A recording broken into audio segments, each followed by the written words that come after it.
Hello everyone, this is Nora Villarreal, your instructor for children's literature, and I wanted to talk today a little bit about Where the Wild Things Are by Maurice Sendak.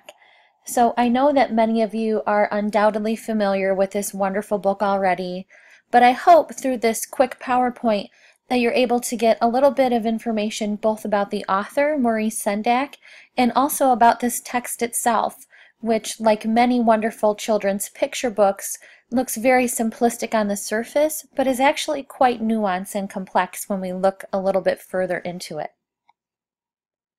So the author Maurice Sendak is quite famous. He was born in 1928 to Jewish immigrant parents, and he's won pretty much every medal you can win for illustration, writing, and art for children. And he says, "I've devoted my life to those other freaky kids who lick, sniff, and carry on over their books before they even read them." He says that in his book, Childhood Books I Remember. So he's a pretty neat guy, and you'll have a chance to learn more about him in a moment. In 1956, Sendak wrote the first version of Where the Wild Things Are, which was titled at the time, Where the Wild Horses Are.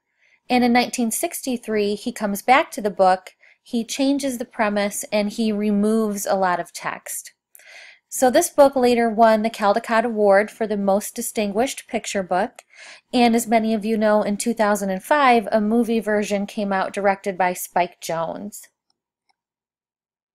Now here in the PowerPoint there are two links to when Maurice Sendak appeared on the Colbert Report. So this is not required, but I will highly recommend watching these clips because they are hilarious. If you're familiar with the Colbert Report at all, you know what it's about, but if not, Stephen Colbert plays this sort of stereotypical right-wing, very conservative Republican character on the show, and it's a satire, and it's really fun to watch him and Maurice Sendak sort of tease each other. So again, I recommend it, not required, but I think you'll get a kick out of it. I wanted to talk briefly today also about the illustration techniques that are used in Where the Wild Things Are, because I think that they are a great exemplar of the ways in which illustrations can actually be quite nuanced. So the first time we read this book, we might just sort of think, oh, it's a story about a little boy who gets into trouble, and then something happens, he goes to where the wild things are, he comes home, and everything is fine. And there can be many differing interpretations of what actually happens in this book. Today I'm going to tell you what mine is, and it's an interpretation that many other people share. But again, you might have some different ideas, and that's okay as long as you can provide some textual evidence to support them. So one thing I want to focus on in particular during this conversation is the borders of Where the Wild Things Are, because in a children's book, and just like in any piece of art, the littlest detail can become quite important. So at this point, Max has been causing a ruckus, right? He's been stirring up trouble at home, and he gets sent up to his room without supper.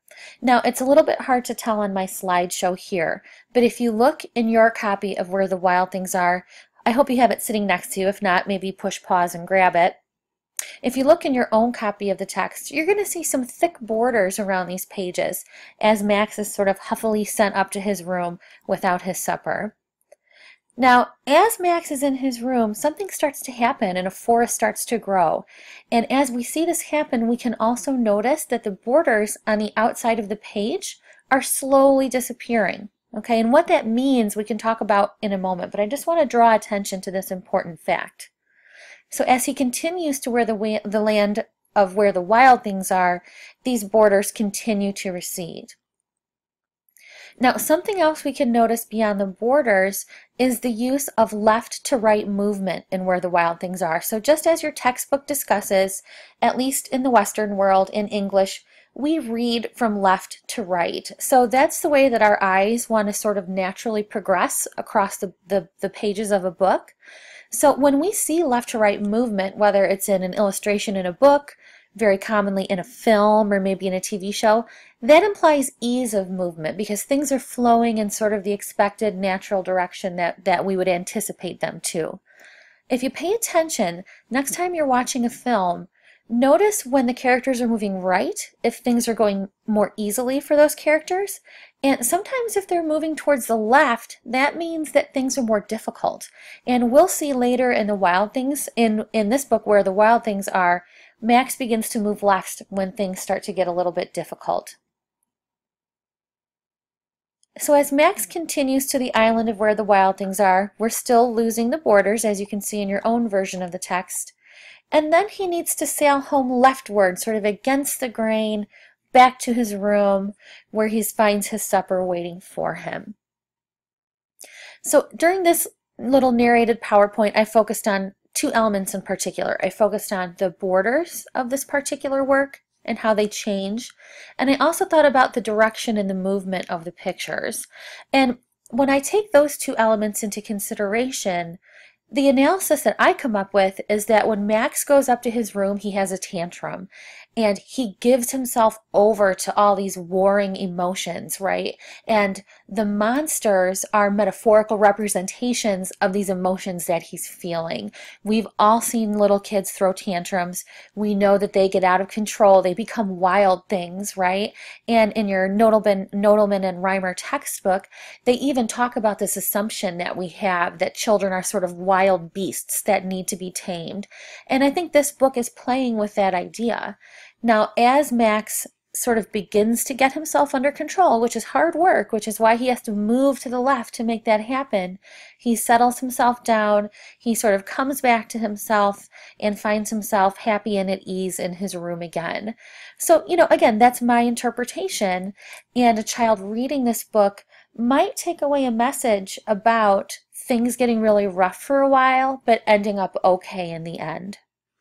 So the next time you look at a picture book, as you will for the next two units here, I want you to start paying special attention to those aspects of the book that might seem invisible at first, right? The first time we read a picture book, we might not necessarily notice the direction that the characters are moving in.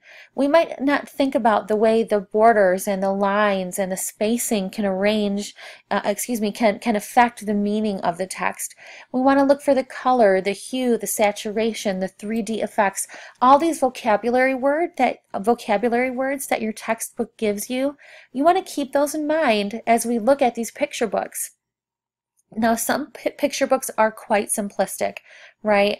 There may not be a ton to analyze, but if you can find these quality picture books, you'll find much more than you would ever think initially. So enjoy and let me know if you have any questions. Thanks for listening.